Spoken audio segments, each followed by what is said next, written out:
Los Angeles'tan hepinize merhaba. Önceki durağım San Francisco'dan buraya geldim. Bir 10 gün civarı gezeceğim. Arkadaşımı bekliyorum. 2013'te geldiğimde de yine Tuna abi'de kalmıştım.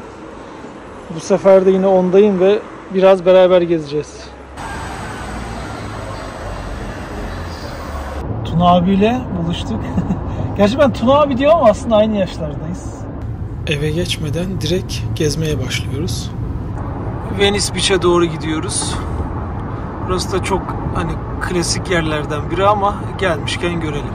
Geliş yolu komple kapalı bu arkadaşlar için.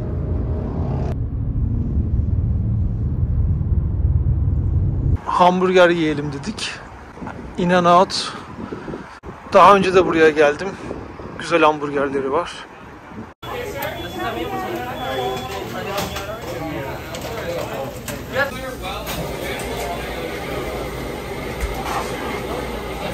Bundan söyledik 2 tane. 2 hamburger, 1 cheeseburger. Bir de Animal Style patates. Yani öyle diyorlar, Animal Style diyorlar. Hani anladığım kadarıyla hayvanca demek.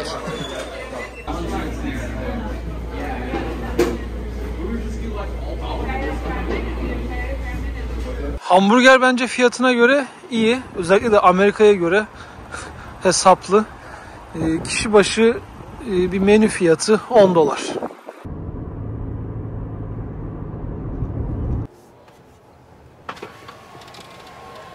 Park ücreti $9.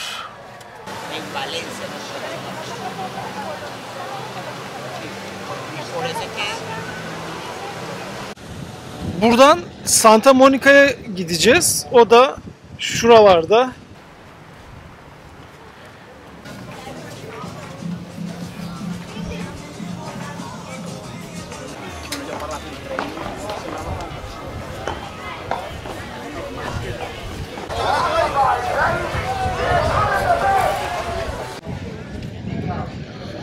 Şurada bir şeyler oluyor ama belki çocuğu da düşürdük, iyi mi?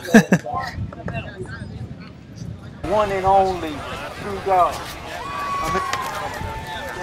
There's only one. There's not two. Bunlar tanınmış Koreli bir grupmuş. Onun için böyle çok teenager'lar var.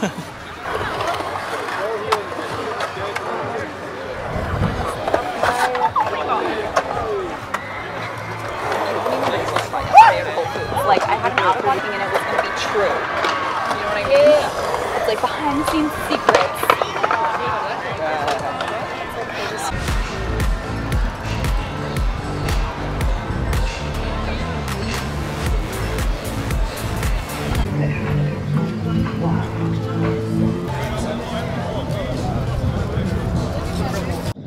Önemli kişilerin grafitilerini yapmışlar. İşte Einstein var. Burada Nikola Tesla var. Burada da Mevlana.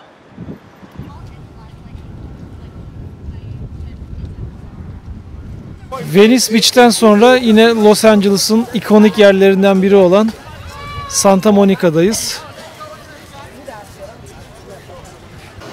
Amerika'da Route 66 diye böyle çok meşhur bir rota var. Bu noktada işte bu Route 66'nın son yeri.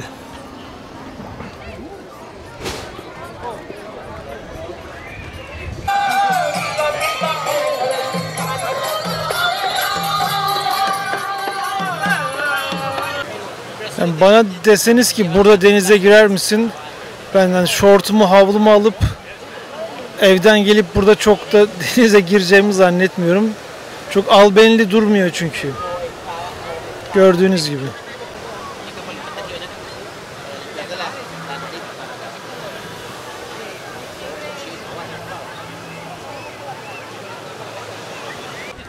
İskeledeyiz. Bu ortadaki yol engelli arabaları için yapılmış. Daha rahat gitsinler diye. Amerika'da her yerde bunları görebiliyorsunuz. Balık tutanlar var. Los Angeles deyince aklınıza belki böyle daha can alıcı, albenili yerler geliyordur ama burası Los Angeles'ın en ikonik yerlerinden biri. Bence çok da albenili değil. Doğru söyledim mi abi? Yani Los Angeles deyince aklıma normalde şey geliyor hani ne bileyim starlar geliyor, Hollywood geliyor vesaire geliyor. Ama ekonomik krizin artmasıyla birlikte buralar iyice hani insanların kaçış yerleri haline geldi ama genelde daha çok orta gelirli ya da düşük gelirli insanların kaçış yerleri haline geldi. Ve şehirlerde para olmadığı için mekanların, yerlerin bakımları yapılamıyor.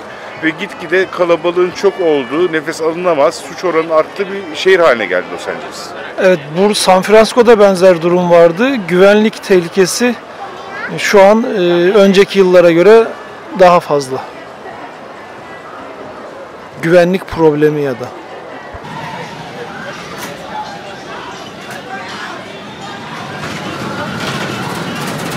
Polis arabası. Santa Monica'yı gördünüz işte.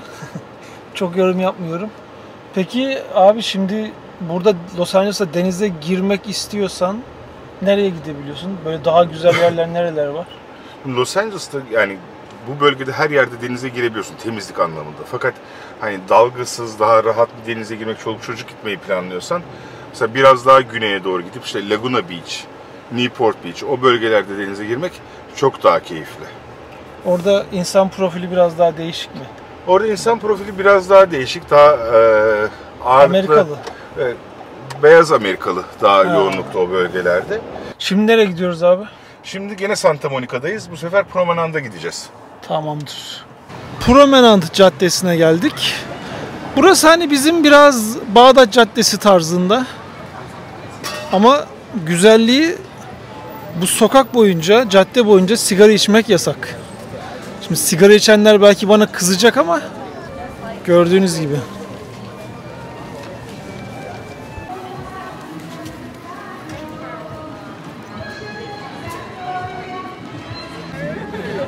Bunlar da satılık köpek yolda satıyorlar.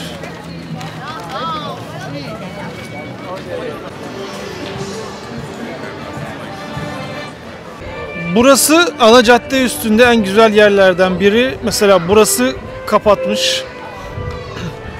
Burası da kapalı. Onun yanı da hemen yine kapalı, kiralık yazıyor. Mesela burası da kapalı. Burası da yine kiralık. Yine burası da kapalı ve satılık ya da kiralık. Bunun sebebi şuymuş, salgında tabii işler kötüye gidince buralar tekrar toparlayamamış. Ama diğer büyük sebeplerinden biri de e-ticaretin aşırı yaygınlaşması. Bu gibi butik mağazaları kapatmaya yönlendirmiş. Bugün şansıma hava yağmurlu, biraz kapalı yerlerde takılacağım. Beverly Hills tarafına gidiyorum. Amerika'da trafikte şöyle bir sistem var. Eğer arabada 2 ve fazla kişi varsa sol şeritten gidebiliyorsunuz. Tabii her yolda değil de bazılarında böyle. Sağdakiler ise araba içinde tek kişi olanlar. Trafiği azaltmak için böyle bir sistem bulmuşlar. Araba içinde tek kişiysen ve bu yolu kullanırsan seni polis yakaladığında 300 küsür dolarla 800 dolar arası cezası var. Los Angeles Belediyesi çalışmıyor gördüğünüz gibi. Yollar göl oldu.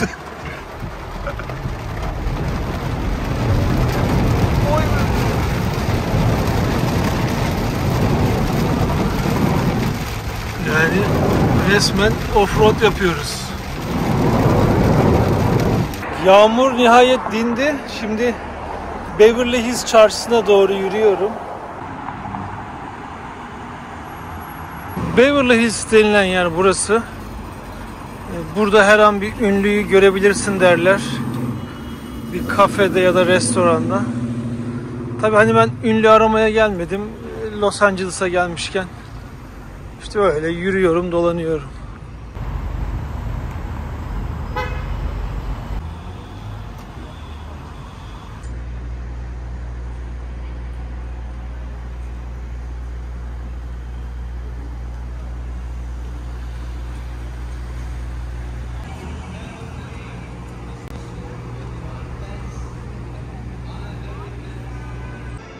Genelde dünyanın en pahalı saatlerini satan bir marka.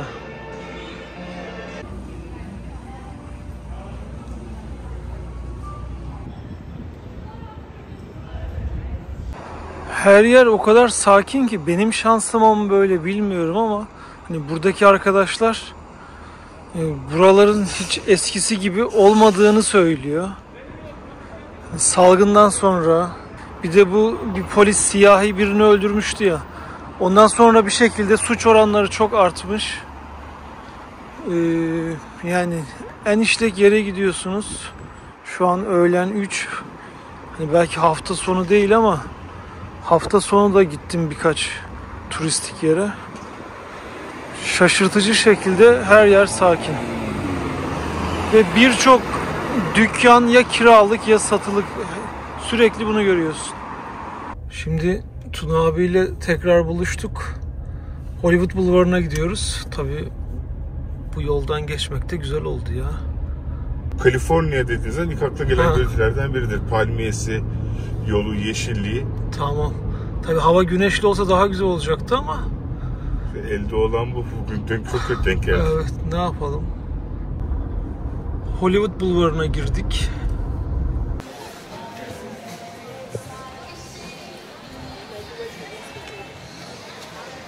Hollywood starlarının isimleri yerde yazıyor. Burada da el ve ayak izleri var. Harrison Ford, Michael Jackson. Ayağı benimkinden küçükmüş. Eline de bakıyorum ama yani o da küçük sayılır. Kibar adammış. Charlie Chaplin severiz. Dün gece Oscar törenleri düzenlendiği için kenarlardaki bariyerleri hala kaldırmamışlar. Şimdi törenlerin düzenlendiği alanın önünden geçeceğiz. Burası kırmızı halının olduğu bölge. Buraya dün gelmeyi de düşünmüştüm. Hani bu kırmızı halıyı çekerim diye ama insanlar 1-2 gün öncesinden bu boş alanlara kamp kuruyormuş. Hani gelsen de girmen mümkün değil diyorlar. Şimdi bakın burada birçok yıldızın yerde böyle isimleri yazıyor. Bu duvarda ise Muhammed Ali'ninki var. Muhammed Ali zamanında demiş ki benim ismim peygamberle aynı ismi taşıyor, onun için yere ismimi yazdırmam. Hollywood yıldızları arasında ya da buradaki Amerika'daki yıldızlar arasında ismi duvarda olan tek kişi. Şimdi size ne göstereceğim?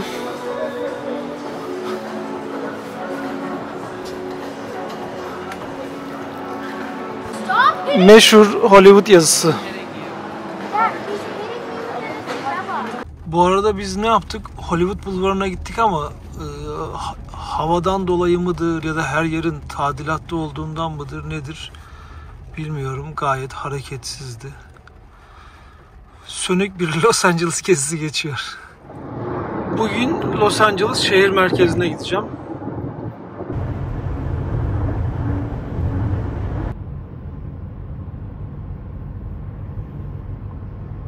Los Angeles şehir merkezine geldim.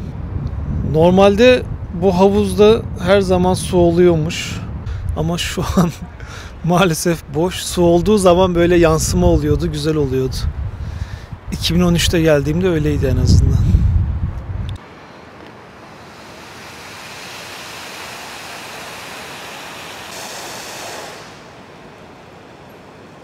Walt Disney konser salonu. Ama maalesef içeriye şu an almıyorlar. Mola için Starbucks'a oturdum. Sandviç artı kahve $10. Los Angeles Merkez Kütüphanesi'ne gideceğim. Kütüphaneleri severiz.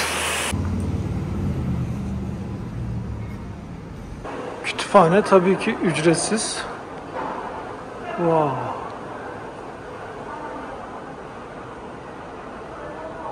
Çok güzelmiş ya.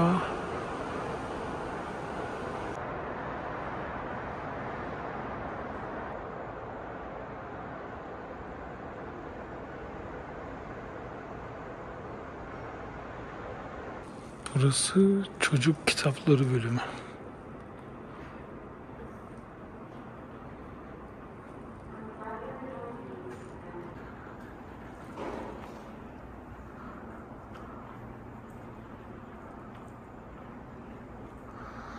Muhtemelen kitaplardaki karakterler.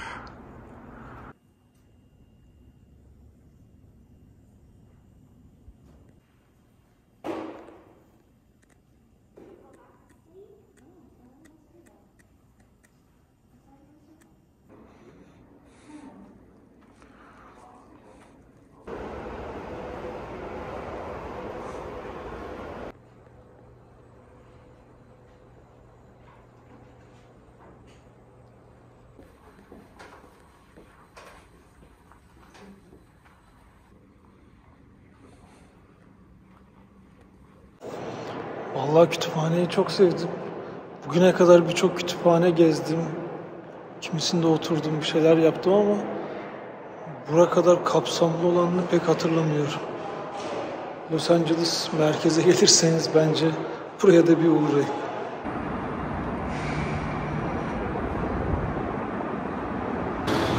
Los Angeles şehir merkezi öyle bizdeki şehir merkezleri gibi değil.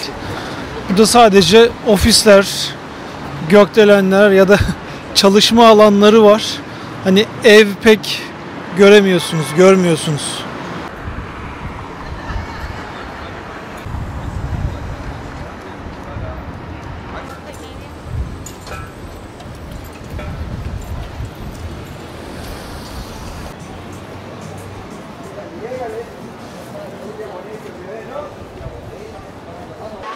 Bir iş hanına girdim.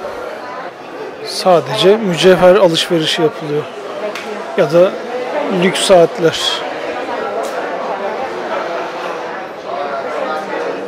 Merkezde çok evsiz var. Bazen böyle tuhaf tipler gelip para istiyor. Yani kafa sallıyorsun ama peşine yapışabiliyorlar. Biraz dikkatli olmak gerekiyor.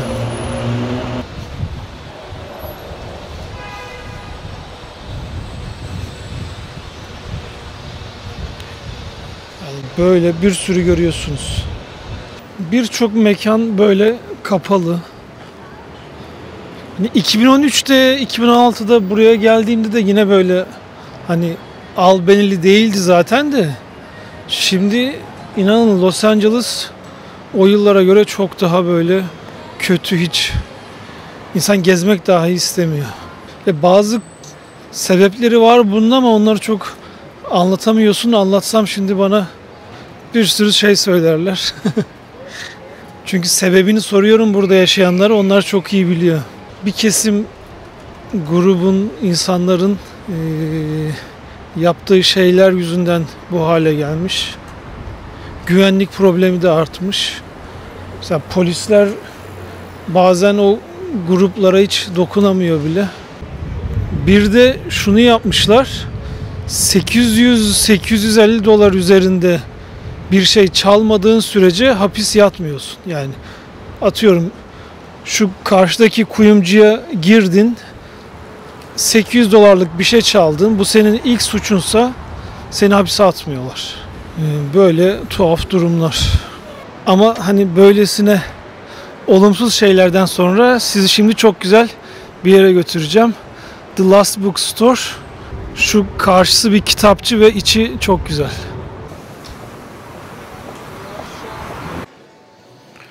Buranın üst katında çok tatlı yerler var.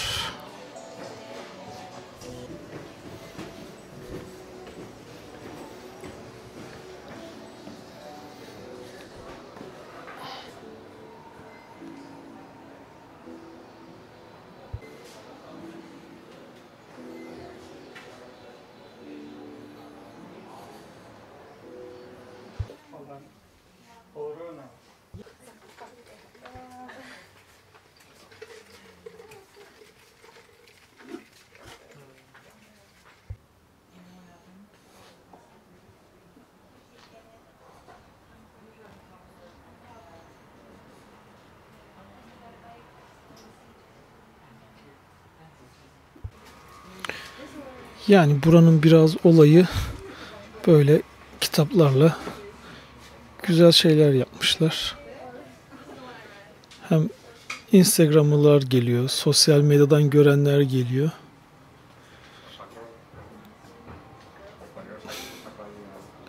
Yani uzun yıllardır burası böyle meşhur.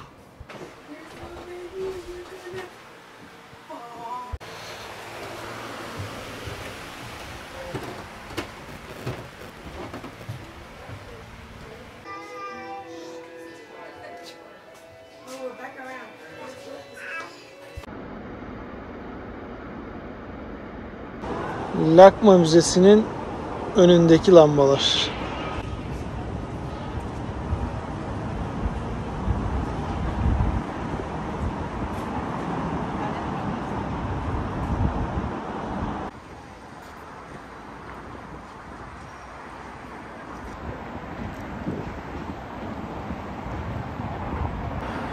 Müzenin büyük kısmı tadilat halinde. O sebeple hiç girmeyi düşünmüyoruz. Sadece küçücük bir kısmı açıkmış.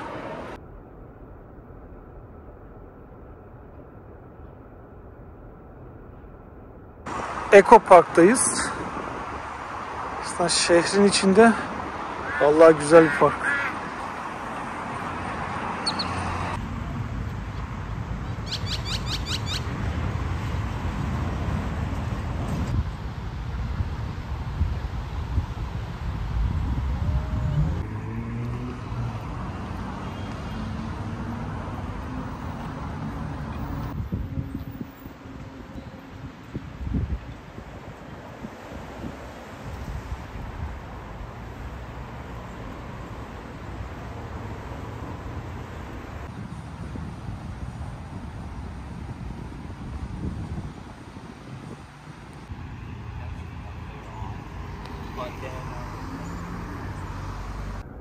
Mesela Amerika'da bunu çok gördüm.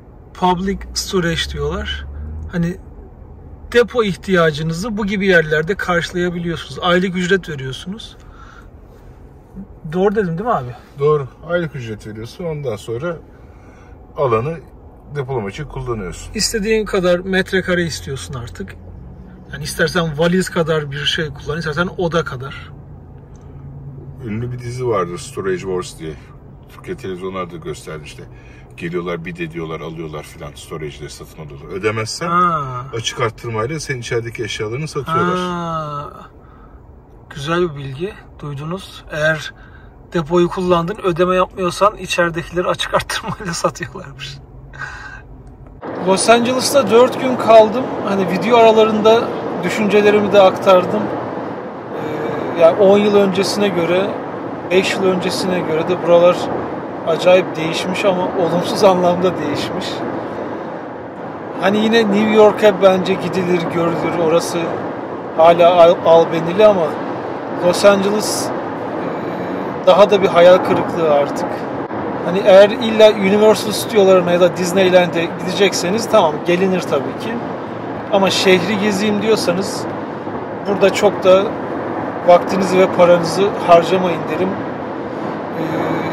Abi doğru mu dedim? Yıllardır Los Angeles'ta yaşıyor Tuna. Şöyle söyleyeyim, özellikle pandemiyle beraber ve ekonomik sebeplerden dolayı Los Angeles bayağı bir çöktü. Tabii ki ilk defa gelip görecekler, gezilecek, görülecek yerler var ama Amerika'da çok daha ilginç yerler olduğunu da söyleyebilirim.